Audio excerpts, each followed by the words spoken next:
In this video, I'd be sharing my experience in installing Proxmox and Beelink SER5 MiniPC. We'll walk you through the process and navigating in Proxmox dashboard and creating first Windows 11 VM. So let's get started. This Beelink SER MiniPC comes with Ryzen 7 5800H processor, 32GB DDR4, 1TB SSD, and also has Wi-Fi 6. I bought this Beelink Mini PC for the purpose of practicing, learning, and studying the technology related to networking and IT stuff. I've been virtualizing on my laptop using VMware Workstation Pro and VirtualBox, but it's kind of slow already. It could not handle the load, so I decided to get a mini PC and dedicate this for virtualization. With the hypervisor, I have considered to go with Proxmox as it is an open source.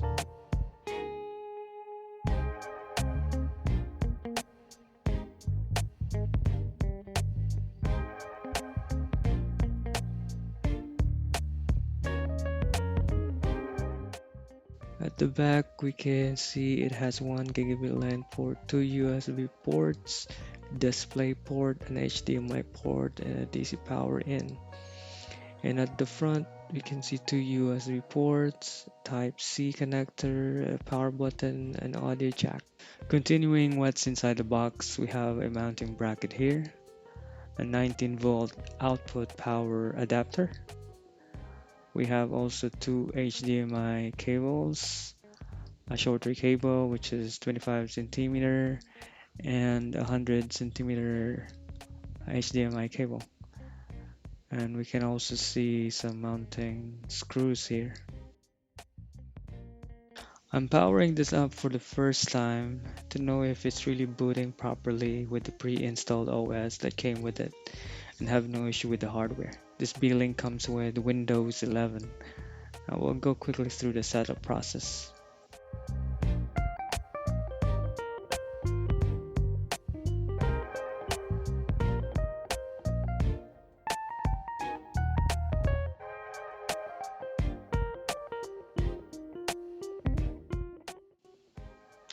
I'm just going through the installation quickly here. I don't want to show the whole installation process.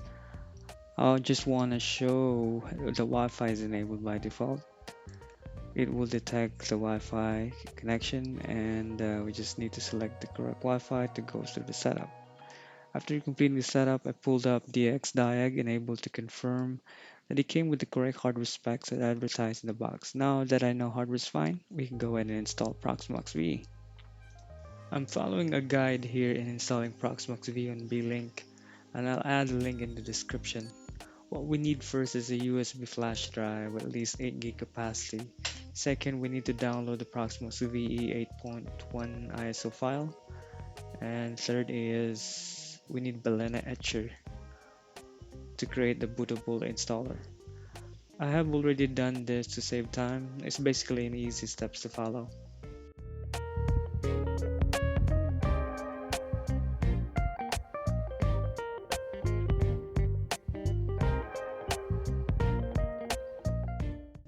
After creating the bootable disk, we need to insert this into the mini PC. When booting up, we'll have to press F7 to get to the boot menu and select the USB disk. I plug the USB flash drive at the front USB port.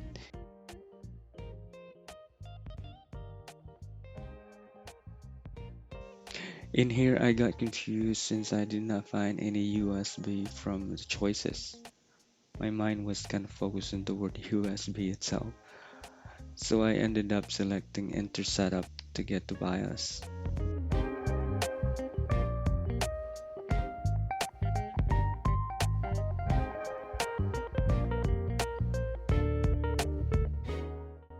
So I went to the boot tab and selected boot option number 1. Change it to USB device.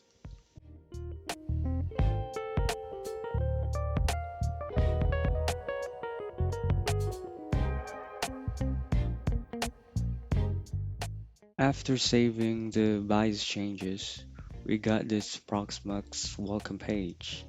I selected the first option for graphical installation. The next steps would be an easy one then.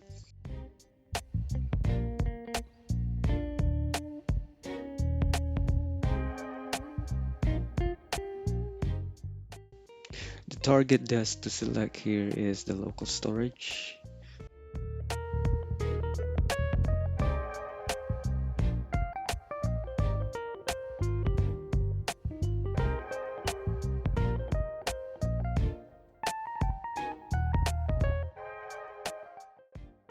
In this network configuration page, I just put in an IP address of 192.168.8.250, which is in the same range on my network 192.168.80/24. We'll be accessing this Proxmox box later via this assigned IP address.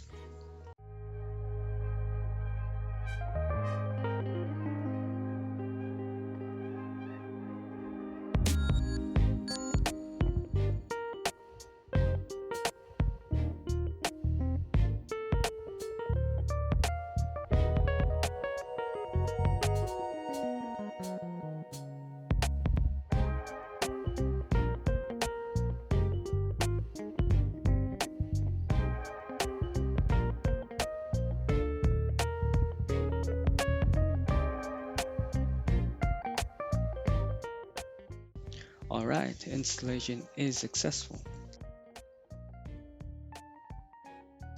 After the Proxmox box restarted, it goes back again to this same welcome page. I realized the BIOS setting is still set up for the USB as first boot, and I did not remove the USB bootable drive though. So went back to BIOS and changed the boot option 1 from USB device to hard disk Proxmox.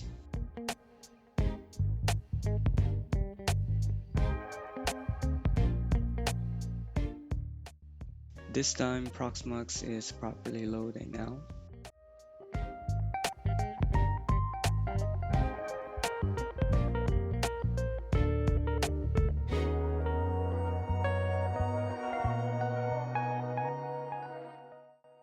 I'm just reviewing the steps here if I missed something.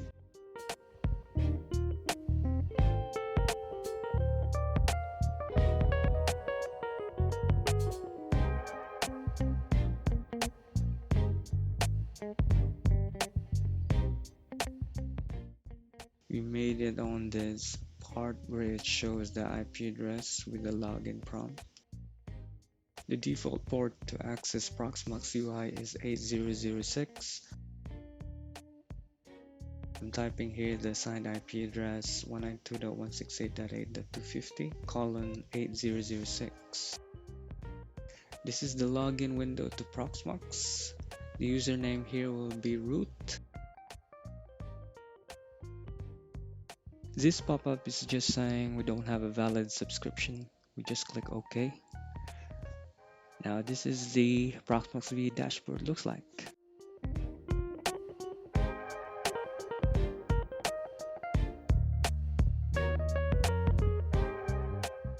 In the summary section, we can view our CPU usage, which is less than 1% of 16 CPUs. RAM usage about 5% of 28 gig.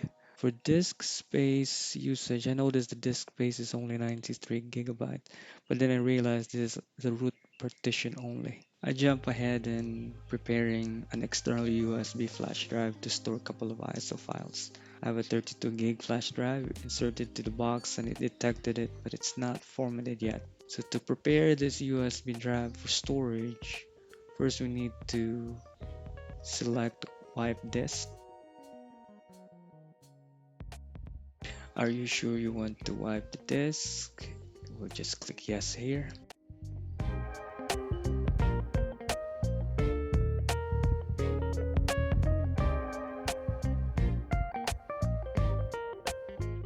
Second, we need to select initialize disk with GPT.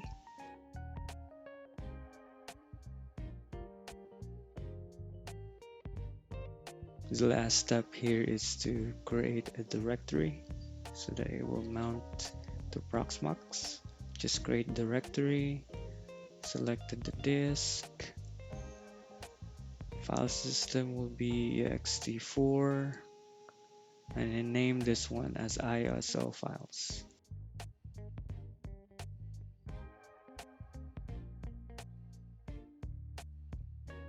This USB disk is now mounted into Proxmox, as we can see it here. We'll then click in the ISO files at the left corner so that we can start uploading some ISO files. To upload the file, we'll just need to go to ISO images. We'll click upload button here and select the file, which is my Windows 11, and then we'll just click upload. So we're just waiting this to complete. After 100%, I thought it's done already uploading the file, but looks like this is a window to check the status or the progress of the file upload. And I just waited here, and then suddenly there's a entry above showing the ISO file. So that means it completed the upload. And then I close the window, and then I uploaded a second file, which is a Windows 2022 server, and then we'll go to the same process again here.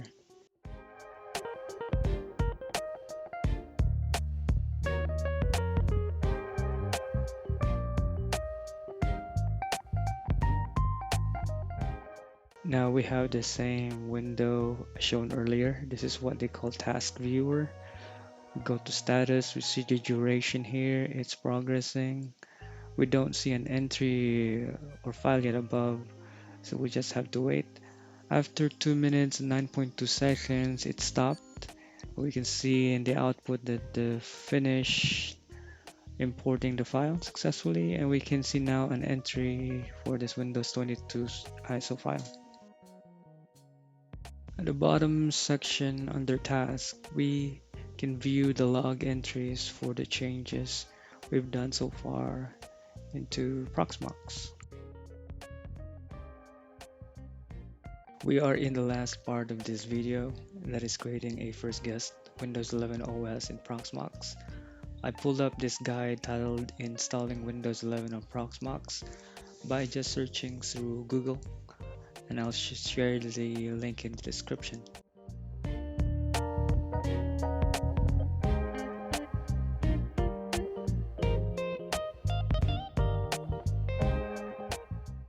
Basically, what we need here is the VirtIO drivers. So this guide has already a link. We'll just click on it and we'll go to Proxmox site where we can download the VirtIO ISO file. I selected the most recent one as suggested. I will need to mount this to a virtual CD in the VM.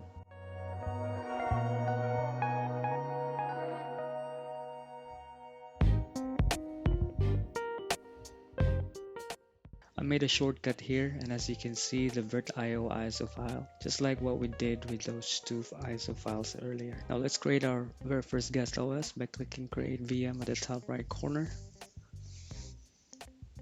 I'm naming this for obvious reason as Windows 11, because we'll be virtualizing Windows 11 OS, of course. In the VM ID, leave it 100. In node section, nothing to select here. And resource pool, none to select, so we'll go ahead next.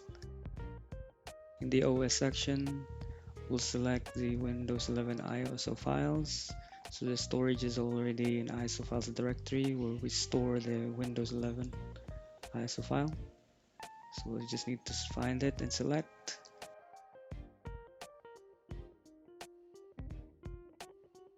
In the guest OS section here, we'll select Microsoft Windows.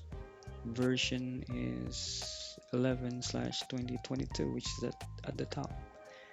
Now in here, we'll need to add the VirtIO drivers. Just check the box add. Storage is ISO files where we store the VirtIO drivers. And then we'll just click next then.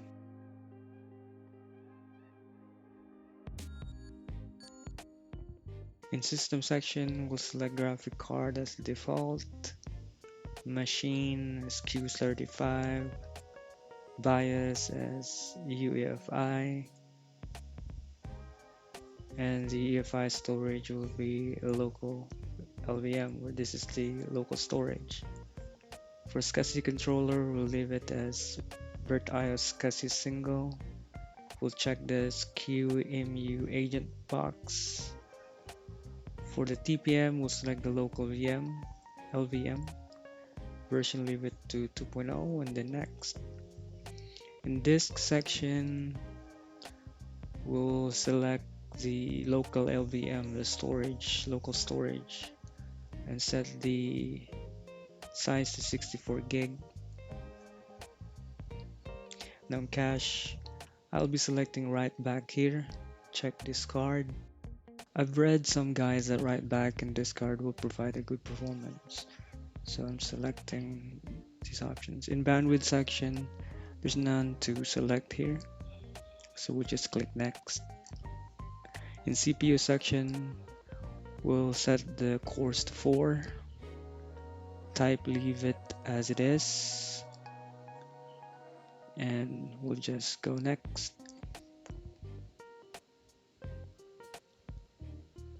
For memory, we'll leave it as 4 gig, 4096. Next. In network section, MBR0 is the only option here. In model, we'll select the VirtIO, which is the default, and leave firewall checked. We'll go next. So we reach the confirmation stage here. It's just a summary of what we have configured with this VM. All looks good. We just click on finish. If we look at the bottom section here, there's an entry that we created as VM. In the top left, we also have this Windows 11 entry here. We can see the CPU and memory usage in the summary page. We can also go to hardware and check the individual parts we've configured for this VM. Now let's say we need to change the memory. We'll just have to select memory and then click the edit button here. So in here we can adjust the size of the memory. Same as with the processor, it's an option here to change. Now for CD, DVD, so we just click one of these and then select the storage and the ISO image. Now for the hard disk, when I click edit here, there's no option to resize the disk space. And then notice that there's a next option to edit, which is disk action and the resize selection, and this is where we can resize the disk. I started this video by the start button. When I go to the console, I was already late pressing any key to boot from the CD where we have the ISO file. Now it's starting to boot over the network. We'll pick C boot, and I don't really know what to do here, so I tried to shut down this VM. After that, there's an entry in the tasks that is shutting down, but it's not doing its thing. It's still booting over the network. After it failed the Pixie boot, we got a shell prompt here. And if you look at the bottom section, there's an error here that it got timed out when we shut it down. Since I don't know what I'm doing here, I tried again to shut down this VM.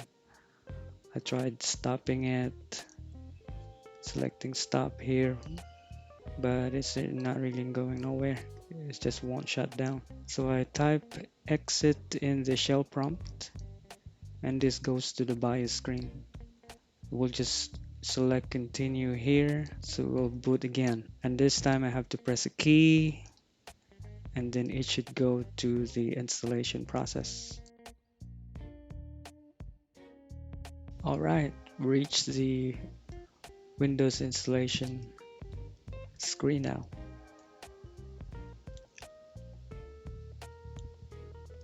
So in here we'll select Windows 11 Pro, accept the terms. We'll have to select custom install here, and we can see there's no drive. It detected no drives at all. So we need to load that VirtIO drivers here. Just click load drivers and we'll browse that VirtIO CD we have in the CD-ROM drive. Go under AMD64 folder and select W11 for Windows 11. And you would just click OK here.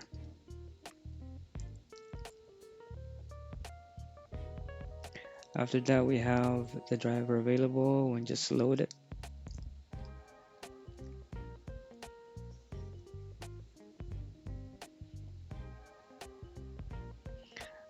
Yeah, hey, we have the drive now available, the 64 gig we allocated for this VM. We just click next. We can now relax, get a drink or coffee while waiting for this to complete.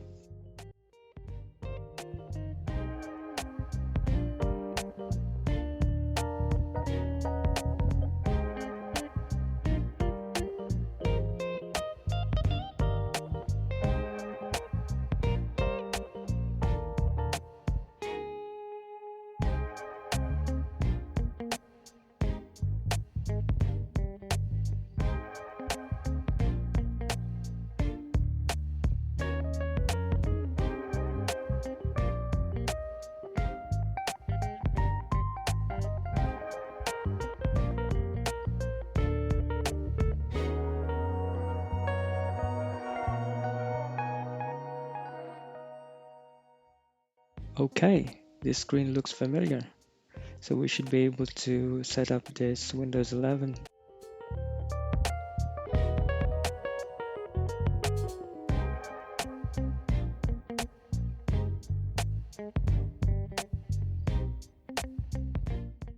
In this part of the installation setup, it did not find the LAN connection.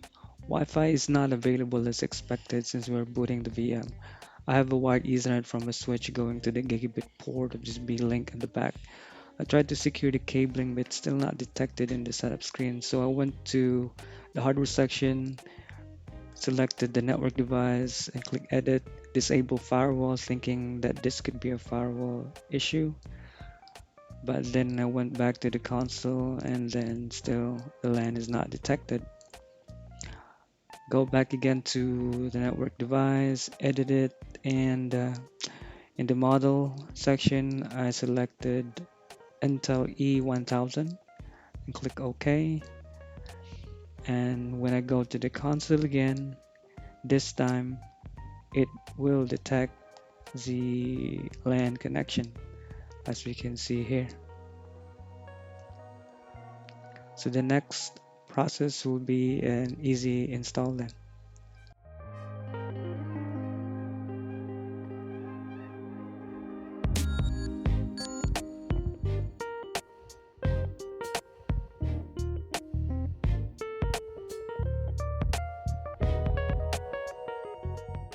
After completing the setup, this VM has booted for the first time.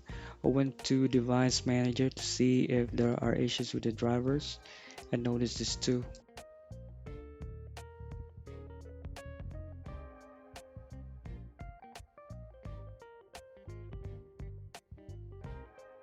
I went to the VirtIO drivers and go to the guest agent folder and click on this QEMU x8664 file, hoping it will install the drivers. I tried to scan for hardware changes in device manager, but then has no effect. I went ahead and update the driver manually, browse the location of the driver, which is the CD drive, which is the D drive here, and then we can see that it successfully updated the drivers. For the second device, it's basically the same process.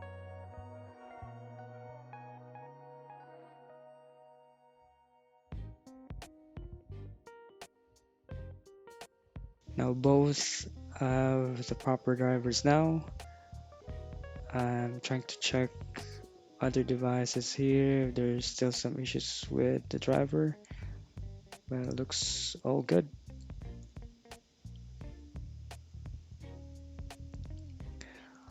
Went ahead and open Task Manager here to see CPU and memory usage, to see what's going on.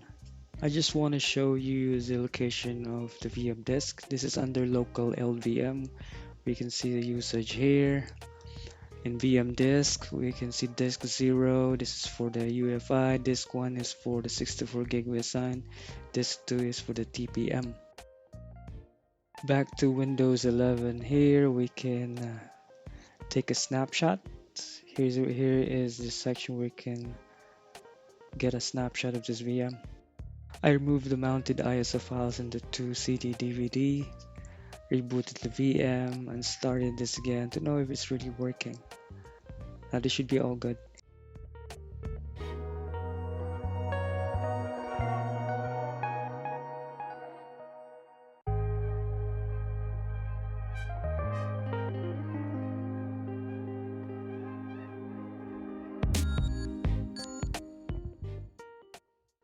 In the next video, we'll continue to add more VMs, including Windows Server 2022, Kali Linux, and some virtual firewalls. If you find this video helpful, please consider subscribing. Take care and see you on the next video.